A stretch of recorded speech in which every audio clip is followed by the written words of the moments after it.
Maka alladzina yunfikuna fis sarra wad dharra, yakni orang-orang yang mampu menginfakkan hartanya di jalan Allah dalam kondisi lapang dan sempit.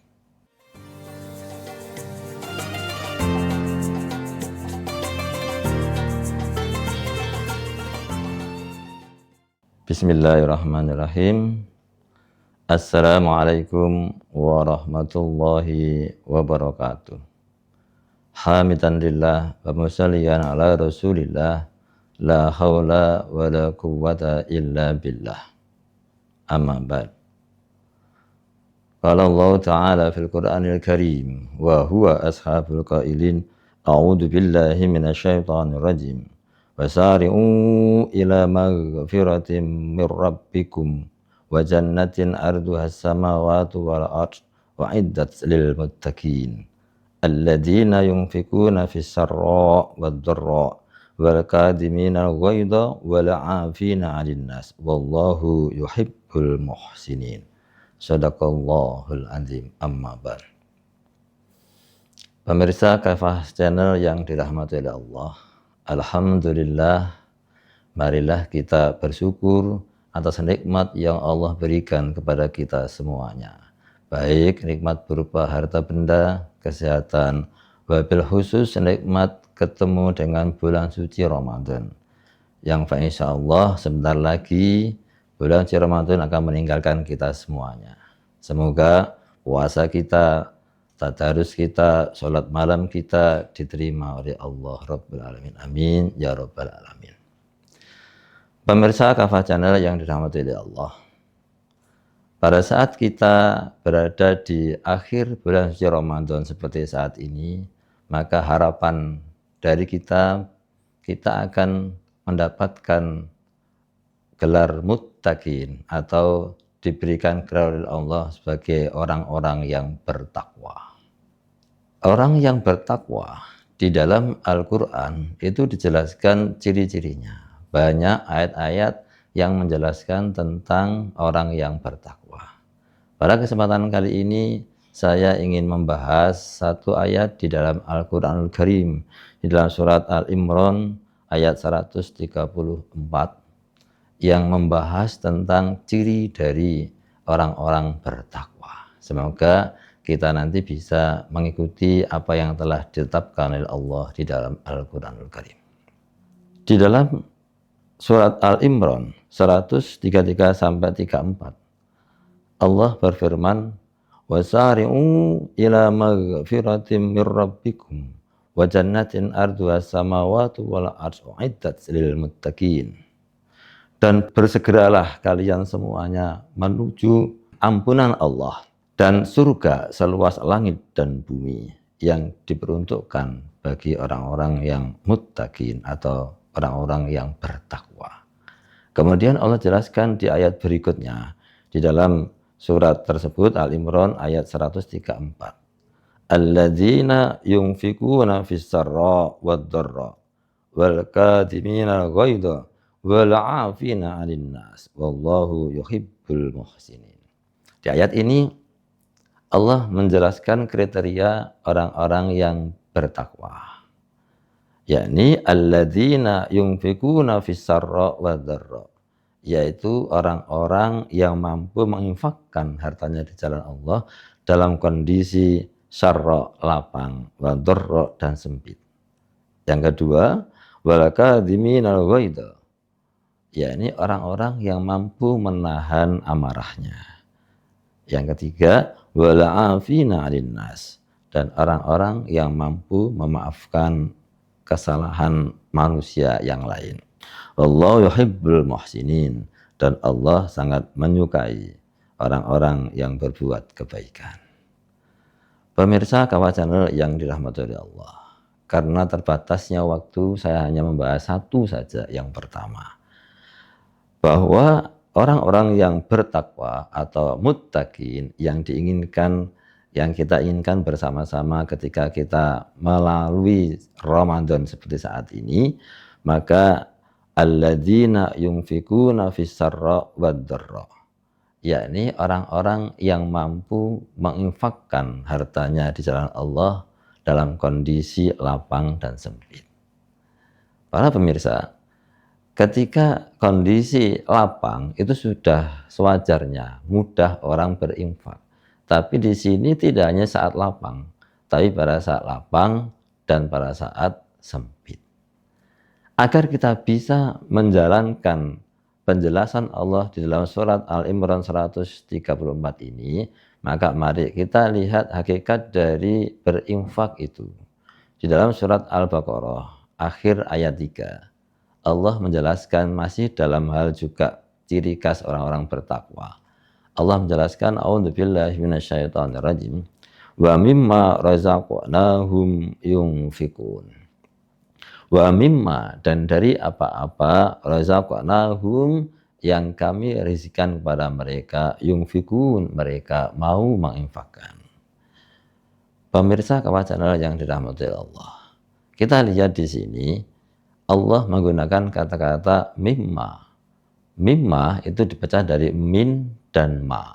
Min adalah sebagian saja.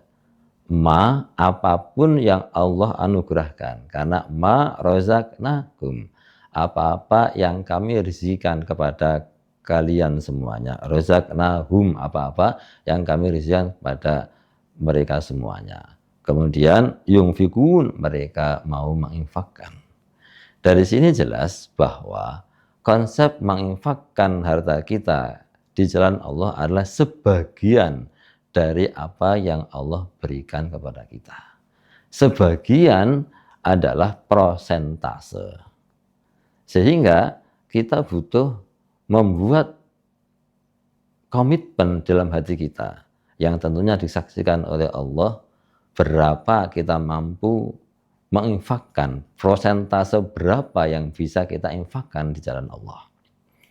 Mungkin awalnya kita bisa membuat kesepakatan dengan Allah dengan jumlah yang sangat sedikit, barangkali 2,5% dulu.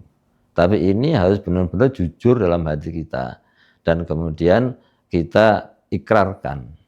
Mungkin waktu sholat malam, setelah sholat malam, waktu sepi, kita sampaikan kepada Allah, ya Allah, saya berjanji bahwa mulai hari ini saya akan menginfakkan apa yang Engkau berikan kepadaku 2,5%.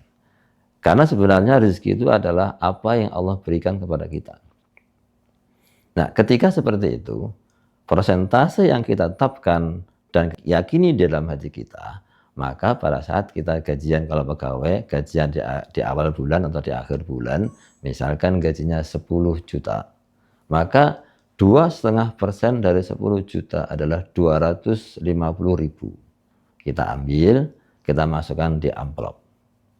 Maka ini tidak boleh kita pakai. Nanti masalah penyalurannya terserah kita. Bisa disalurkan kepada fakir miskin, yatim piatu, ke masjid, apa kemana saja. Itu gampang. Tapi kita pisahkan dulu dari induknya. Sehingga yang namanya infak adalah pada saat di awal kita mendapatkannya. Kalau kita mempunyai penghasilan 5 juta, maka berarti yang kita sisihkan hanya 125.000. Begitu seterusnya. Nah, prosentase itu balance dengan kekuatan iman kita. Nanti pada saat iman kita semakin kuat, keyakinan bahwa rezeki itu Allah yang memberi, keyakinan bahwa kita berinfak, Allah akan ganti semuanya, maka kemudian kita tingkatkan. Dari yang 2,5%, kita tingkatkan menjadi 5%. Jadi kalau kita bisa membuat 5% dari penghasilan kita, dari anugerah yang Allah berikan kepada kita, kalau kita berpenghasilan 10 juta, maka kita akan sisihkan 500.000. Kalau kita berpenghasilan 5 juta, kita sisihkan 250.000. Dan seterusnya. Bahkan seorang yang pedagang, yang penghasilan tiap hari pun bisa. Tidak harus tiap bulan. Setiap hari yang dia dapatkan laba atau keuntungan yang dia dapatkan, diambil berapa persen yang dia inginkan. Insya Allah, ketika seperti itu, maka di amplop tempat kita menaruh infak kita, itu akan terkumpul. Kalau memang hasil kita sedikit, baru sedikit, kita tunggu sampai ngumpul banyak. Kalau sudah banyak, baru kita salurkan. Insya Allah ketika kita mempunyai metode yang seperti itu, infak itu di depan, bukan di belakang, bukan setelah selesai baru kemudian sisanya kita infakkan, tidak akan bisa. Karena tidak akan bisa tersisa, pasti akan habis. Tapi ketika di depan, pada saat kita mendapatkan dari Allah itulah ya, pada hakikatnya gaji kita adalah pemberian Allah. Pada hakikatnya keuntungan dagang kita adalah pemberian Allah. Pada saat Allah memberikan itulah kita ambil seberapa mampu kita, mau 2,5%, mau 5%, mau 10%, mau 30%. Ingat bahwa sahabat Rasulullah Utsman bin Affan itu mampu menginfakkan 33%, pemirsa. Karena dalam riwayat dijelaskan bahwa sahabat Utsman itu sepertiga hartanya digunakan untuk operasional dirinya. Sepertiga hartanya digunakan untuk dipinjamkan kepada sahabat-sahabat yang membutuhkan. Sedangkan sepertiga yang ketiga diinfakkan di jalan Allah. Berarti kalau sepertiga adalah 33%. Maka insya Allah kalau kita menggunakan metode itu, berapapun penghasilan kita dalam kondisi lapang maupun sempit, kita tetap bisa berinfak. Karena infak akan sesuai dengan apa yang Allah berikan. Kalau pemberian Allah banyak, maka karena kita tetapkan prosentase, sehingga infak kita juga akan banyak. Pada saat Allah memberikan sedikit, karena prosentase, maka infak kita akan sedikit. Tapi akan tetap bisa berinfak dalam kondisi lapang maupun dalam kondisi sempit. Insya Allah, kalau kita mau seperti itu, kita akan bisa mengamalkan di dalam surat Al-Imran 134. Pemirsa yang dirahmati Allah, mari kita berusaha untuk mengupayakan membuat komitmen dengan Allah. Mulailah dari yang paling kecil sak mampu kita, mungkin 2,5%. Nanti tingkatkan terus sampai suatu saat kita menjadi bagian dari orang-orang yang bertakwa, dilihat dari kemampuan berinfak dalam kondisi sarra dan dharra. Demikian mungkin yang bisa saya sampaikan pada kali ini. Billahi taufiq wal hidayah wa ridha wal inayah. Wassalamualaikum warahmatullahi wabarakatuh.